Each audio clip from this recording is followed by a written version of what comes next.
Welcome to Community Christian Church. We are so glad you're here. My name is Ed Martin. I'm one of the pastors here, and we're so glad you joined us at our Ashley Park campus, or you're joining us online. I hope if you joined online, you'll come and visit one of our campuses real soon. And you couldn't have picked a better day to be with us, because today we are starting a brand new series. And this is going to be a series that I think if you stick with us all the way through the end, you're going to be glad that you did, because I want to talk to you about something that you've thought about before, and at one point in your life you probably wanted, maybe you still want, or maybe you sort of gave up on it, but I'll get at it like this. Do you remember when you used to be where people would ask you what you wanted to do when you grew up? And I'm not talking about back in the age when you would answer with an animal or something like that.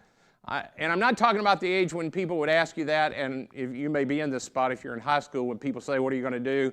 And all you hear is what are you going to major in, or what job are you going to have. I'm not talking about that. I'm talking about that sweet spot in life where when you begin to think, you could think about life and you knew there was a possibility that you could do something. And life seemed open, and the possibilities of what you could do could seem open. And it was that sweet spot, the wonder years, where everything seemed possible and your life was wide open. But then what happens to most of us is our world, our culture sort of pushes us into a mold, and we wind up in the rut that everybody else is in. There's something about our culture that as we get older, it starts cramming us into this shape that we all have to be alike, and we come out the other end looking alike and acting alike and talking alike, and we think alike, and we have the same problems. I mean, it's interesting that in the largest, the greatest country that's ever existed, with the richest economy the world's ever known, we still have the world's anxiety issues that we've talked about in the last few weeks. I mean, why is it that all of us are in that kind of place?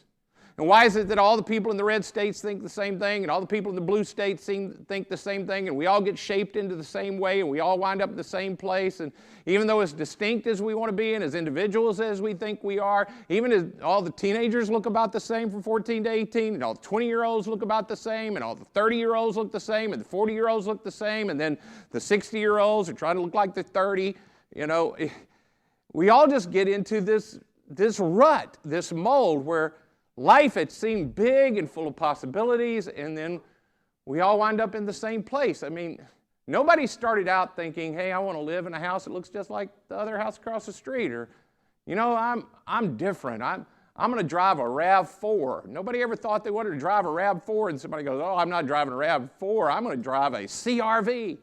Oh, wow, you are wild and crazy, aren't you? Those are so vastly different. And no matter what stage of life you are, no matter what place in life you are, we all wind up in this kind of sameness. And if you look ahead, tomorrow looks a lot like today, and the day after that looks a lot like the next one, and the only difference between this Christmas and next Christmas is you're a year older. Because everywhere you look, it's just sameness. And everything kind of winds up in the same kind of place. And you begin to wonder, is this all it is? Is this all there can be? And could I get out of this rut? And could I do something else? And sometimes you secretly have the thought, I'd just like to pitch it all and hit the restart button and start all over. And the honest truth is, some of you are here today and you've done that once or twice, and now you're back, and the difference is you're here again in the same place, but you just have some more scars now. You have more regrets now. Because even though you get rid of that job for another job, you get rid of that car for a different car, and you get rid of that marriage for another marriage, everywhere you wind up going, you wind up going. And even though you want it to be different, no matter how many times you change and how many things you wind up getting that you think are different with the things or with the people or the relationships you have, no matter how many times you start over and you hit the restart and you get a new person or a new this or a new that, it doesn't make your life any less like everybody else. It just makes your life more complicated. It just gets more complicated. So now you're back. And you're wondering, is there anything else, or is this just all there is? And there's something in most of us that wants there to be something more than just this same old, same old. So what I want to say as we start this series is, I don't think you're wrong in wanting that. In fact, I think that that feeling that we have that there could be more and life should be full and that I should be able to do something that's unique to me and I could live my life, I think that's something that got stamped way deep inside of you by your Creator. I think it's a thumbprint of your Creator in you. I think there's something way deep inside of us. I mean, none of us ever dreamed of living like a herd of sheep that we couldn't break out of us. And there's something in us that just continually cries out, hey, I was made for more than this. I am capable of more than this. And the problem isn't the fact that you have that desire.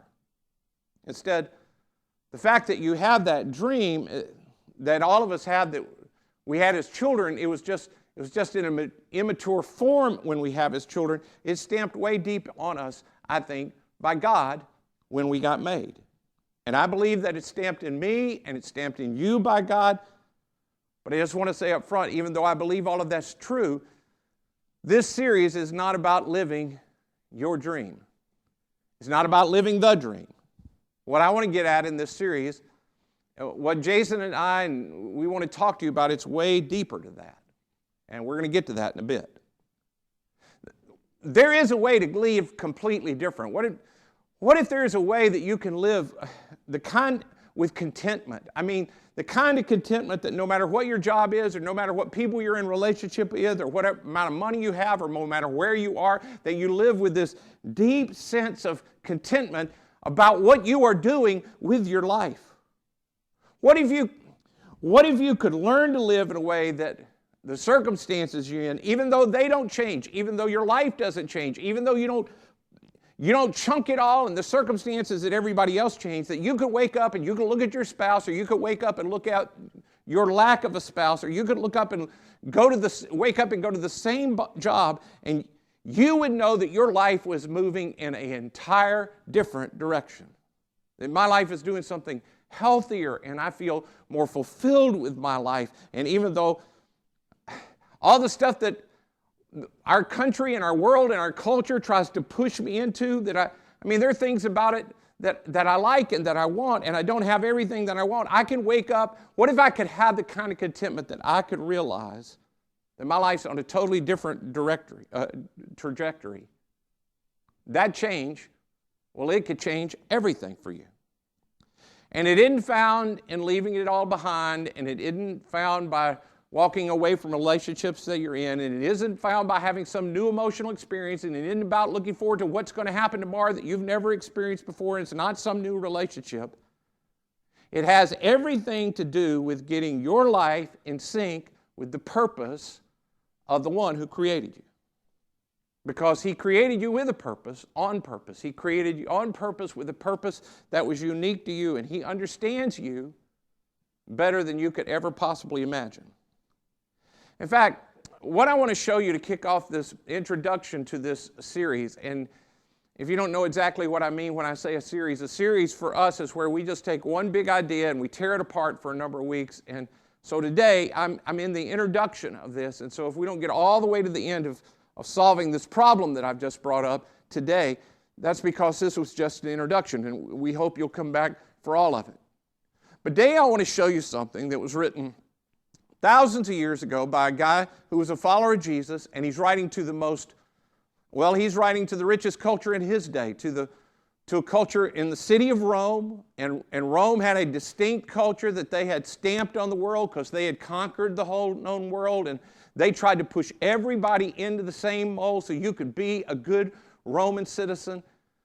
And in that culture, this guy, follower of Jesus, named Paul, he says, hey, there's a way to break out of that rut and live the life that you were designed to live, that God is calling you to live. And that's what I want to bring up to you in this introductory message. But before I get to that, I need to talk to you about something that's really at the foundation of this, and it's something that you know, I think, but that we often overlook because nobody ever points it out to us directly. And this is so simple. It really is so incredibly simple. You already know this because you're smart people, but we often miss it because we don't just say it out loud clearly. So here it is. What you believe about life impacts the decisions that you make in life, and those decisions and what you do with them, they impact the outcomes of your life. See, that's really simple.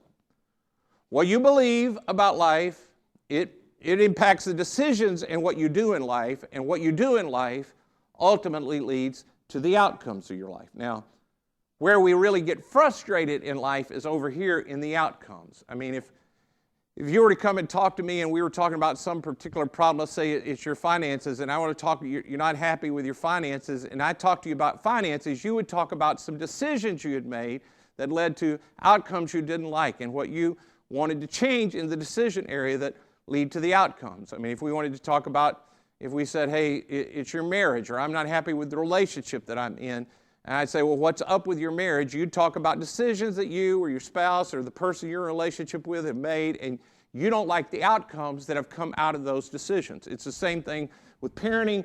It's the outcomes that get our attention. It's the things, the circumstances of our life that we don't like, and those come about because of decisions we make. Now, some of you are already thinking ahead of me, and you're thinking, well, that's only part of the truth, because the truth is, in my life, other people's decisions, they've made decisions, and that's impacted the outcomes of my life. And that's true, but we still have the ability to respond to other people's decision, and it was your response to their decisions that ultimately led to the outcomes of your life. What we believe determines what we do, and what we do determines the outcomes of our life. And our frustrations is over here in the outcome. I don't like what's going on the outcome side of my life. Now, here's how that works, and then we're going to look at a few verses, and that'll be the introduction to what I want to talk to you about today. See, when we believe something's a good decision, when I have a belief and I think this is going to be a good decision, then we follow through on it and we do what the decision calls us to do, and that leads to an outcome in our life. And here's why this is so important for us to get. We think that what I need to do, if I want different outcomes, if I want better relationships, I need to make better decisions. If I want better financial things in my life, I need to make better decisions. But here's the really important part.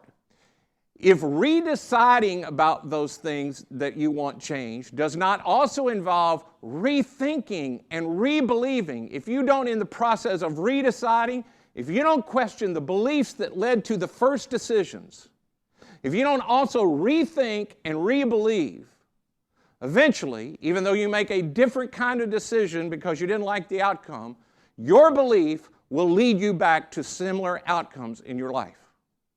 If re-choosing doesn't involve rebelieving, rethinking, you'll eventually get to the same outcomes that you already have in your life. And this is why some of you get caught in these relational loops in your life. And it's why, even though you think you're making different decisions, you wind up at the same kind of outcomes in your life. This is why some of you, it started out for you, some of you are just in high school and college, and you've had a number of relationships, and you go, all of my relationships wind up looking the same.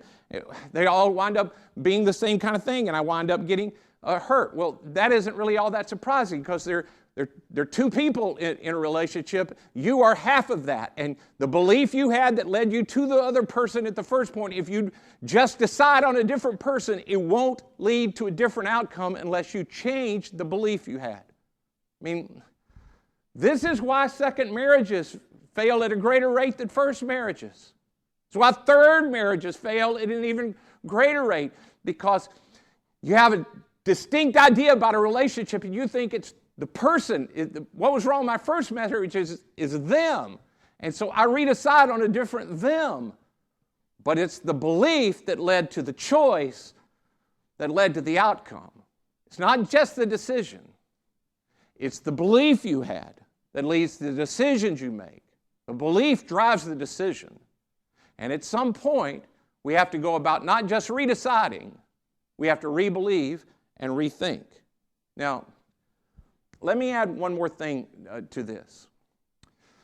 Almost all of you who are joining in with us today would say that you're a follower of Jesus, or you're considering becoming a follower of Jesus. Some of you are here and you're just checking it out on an invitation, but the vast majority of people here would say they're a follower of Jesus. We have one more thing to add to that. That is that we follow Jesus. And so there's this early follower of Jesus, a guy named Peter, a different one that I'm going to read you in a minute from Paul. This guy, Peter, he has this to say to us. He says, "To this you were called." And what that means is this is what you were called to do as a follower of Jesus. "To this you were called because Christ suffered for you." We remembered that in communion. "Leaving you an example that you should follow in his steps." What we were called to, what God has called us to, as Christ is our leader, is that we should live the kind of life that Jesus would live.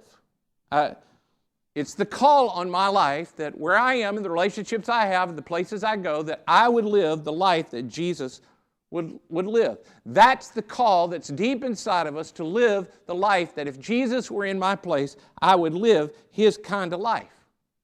And I believe, for followers of Christ, that longing that was in you when you were a child, that you believed everything was open to you, that God had placed inside of you, that this call that's on your life, that's what you've been longing for, that God would lead you to. The adventure of living the life that Jesus would live if he were in your place.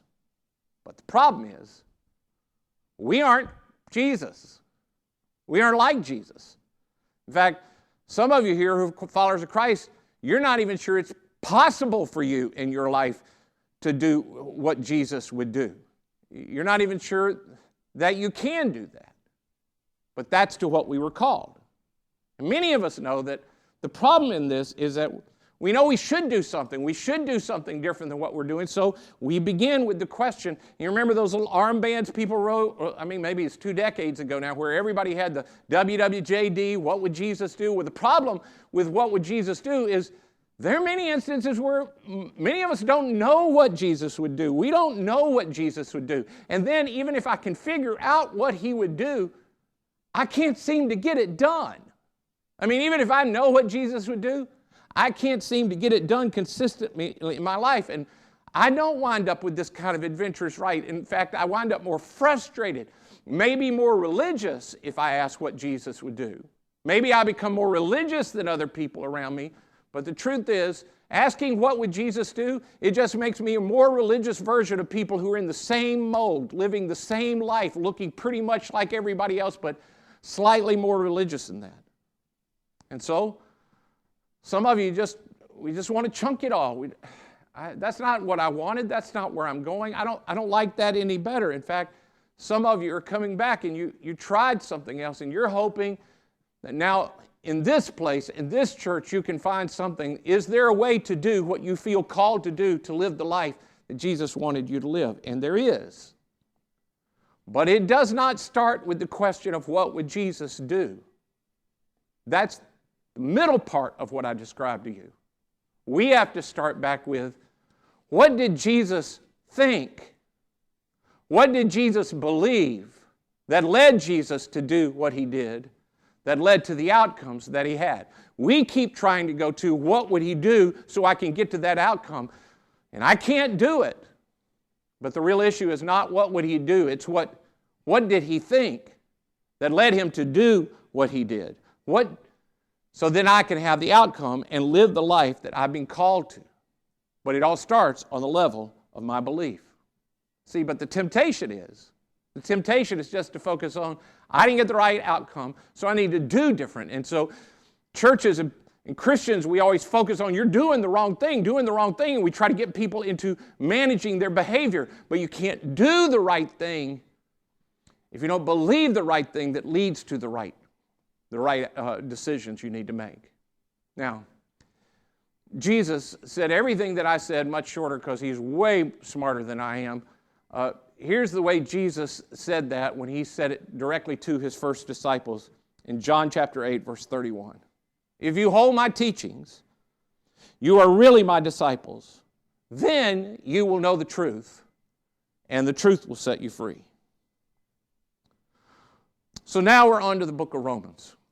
This part that I told you early on, Paul wrote to people. He takes that teaching of Jesus. You hold my teachings, then you'll know the truth. The truth will lead to the outcomes you want. If you hold on to them, you'll have the right beliefs, and that'll lead to the right outcomes. Paul trying to flesh that out for these people in this cultural city of Rome. He says it to them this way. Do not conform any longer to the pattern of this world, which is really good news because that's not what I want. None of us want to be pushed into the same mold where we all look the same and talk the same and think the same and act the same. There are people around me. I don't want the kind of relationships they have. I don't want the kind of financial choices they made. I don't want to be like that in any way, but I can't seem to break out of it. And some of us even think that God wants us to fit into that mold, be good kind of people that just fit into the culture. But Paul says, no, don't conform. Don't conform to the pattern of this world. You shouldn't conform. Instead, he says, don't conform to this world, but be transformed by the renewing of your mind. So, transformed outcomes come not from just deciding differently. The outcomes I want, transformed people, start with different kind of beliefs. I have to renew my mind. If I want a different outcome, it doesn't start with deciding. It starts with my thinking and my believing. I have to change the way I think. And then when I change the way I think, I will inevitably do different things. And then the outcomes of my life will be different. And people will see that, and often they'll be surprised. In fact, some of you who have started following Jesus and you've started putting it in place in your life, you started holding on to His teachings and you've tried what He asked you to do. Some of you are very young and you just started out and you said, whatever Jesus says, I want to try to do it. And you listen to what He says, and then you're hanging out with people that you used to hang out with and they haven't seen you for a while and you haven't seen them, and they say to you, hey, you're different. What's different about you? And you're like, I don't know. I feel pretty much the same. And they're like, no, you're different. You know why? Because when you change your thinking, it leads to different decisions, which leads to different outcomes. And people begin to notice. I mean, it's the way that change takes place in our life. Jesus and Paul, his followers, saying, you don't have to be trapped. You don't have to watch it in this sameness where you feel like every day's the same and everything's the same and you don't live the adventurous life that you thought you would live. You can live free and abundant and content with your life. No matter the people you're with or the things that you have, you can live the kind of adventurous life God called you to live. And as you do, when you begin to change your thinking, your decisions will change and it will lead to a totally different outcome that will reflect, oh, you look like Jesus. You're beginning to live the life that you were called to, that Jesus would live if He were in your place. You can break out of the pattern of this world and you can become the kind of person that you have dreamed of being, the life that you were called to, the life that God, your Creator, designed you for. But it starts with you thinking different. In fact, when you think different, you'll see how right God really was for your life. Let me show you how this ends. Paul says, be transformed by renewing your mind, and then you'll be able to test and approve what God's will is, His good and pleasing and perfect will. Now, this is really important. See, as you begin to think like Jesus thought, you'll begin to do what He does. And as you begin to do those things, you begin to understand that what God had in plan for you all along, it really was good and pleasing, and it was the life you were designed for. In fact, the problem some of you have with following God, the thing that gets in the way of you is you have thoughts about the way things should go in the world, and then you look at what God has to say about them, and you look at them and you go, I can't do that because that didn't make any sense to me. Well, of course not, because you don't think what God thinks. But if you would get the thought behind what God's asking you to do, you would see that it really is good and pleasing and pleasant. If you begin to make right thoughts, begin to think about the thoughts that Jesus had, it will allow God to change everything in the outcomes of your life because you will begin to make different decisions. So that's where we're going in this series. We're going to learn how to think like Jesus thought in some really big areas. We're going to have better thoughts that will lead to better outcomes in our life. And if we will allow God to change our thinking, we'll begin to understand how good and pleasing and pleasant His desire is for our life. And our lives will begin to change. And you can break out of the mold and you don't have to live in the rut And it doesn't come about by chunking the people that you're with or blowing up the relationships you're in or choosing something new. You have to start with thinking differently than you've been thinking. God wants us to see what He sees and think like He thinks, and then we will begin to do what He does. So for the next few weeks, we're going to look at these really big thoughts that Jesus had about life, about God, about this world that led Him to live the amazing life that He lived, the kind of life that human beings can really live on this planet. So what I want to do today to wrap this up is I want to start by giving you a homework assignment that will lay the groundwork for everything we're going to do over the next few weeks. Here's the homework. Here's the question I want you to think about between now and next week when we're together. Here it is. What are the deeply held beliefs? What are the deeply held beliefs that I have that led to the decisions I've made that lead to the outcomes that I have? What are the deeply held beliefs that I have held in my life that have led me to make the decisions that I have consistently made that have led to the outcomes that I necessarily don't like? So you could talk about it with finances or with marriage or with work or with any area of your life. What are the deeply held beliefs I have about that area of my life that have led to the decisions that I make that have led to the outcomes that I'd like to see be different? But it starts in this area of belief. This is a vitally important question. What do I believe? What do I believe about God? What do I believe about other people? What do I believe about time? What do I believe about stuff? What do I believe about relationships? What do I believe about marriage? What do I believe about friendship? What do I believe about these things that have led to the decisions that I've made, that have led to the outcomes that I currently have? What are the beliefs that have led you to your decisions that have led to the outcomes? I'd like you to think about that and maybe even begin to write down a few if you can word them.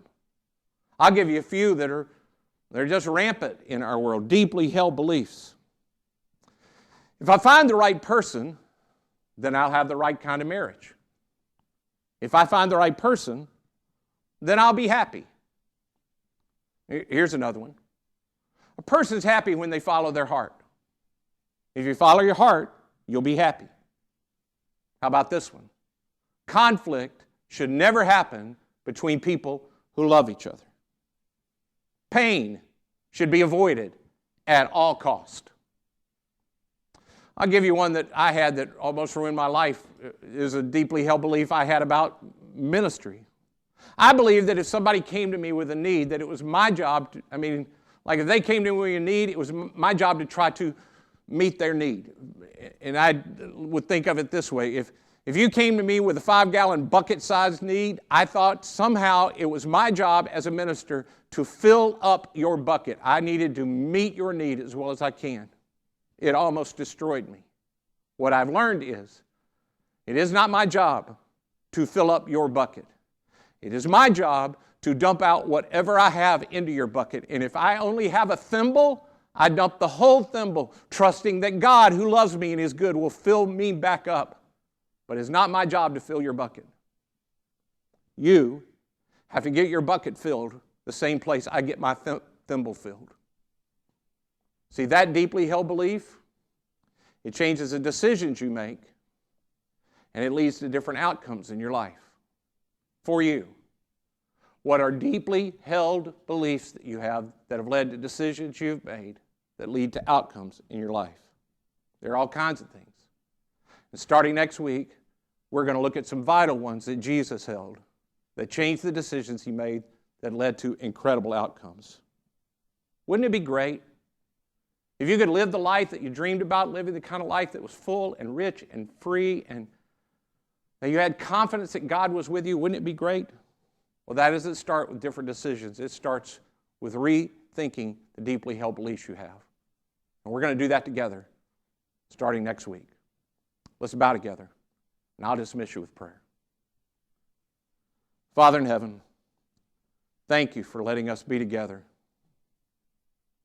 I believe that you are good and that you are loving and that you are for every person in this room and that you will give us what we need. So now I pray that you will help people really question the beliefs they have that have led to decisions they've made and these outcomes that they're not happy with. Help us to begin to see what you see and believe what you believe so we can do what you do. In Jesus' name I pray. Amen. Thank you all for coming. Have a great rest of your day.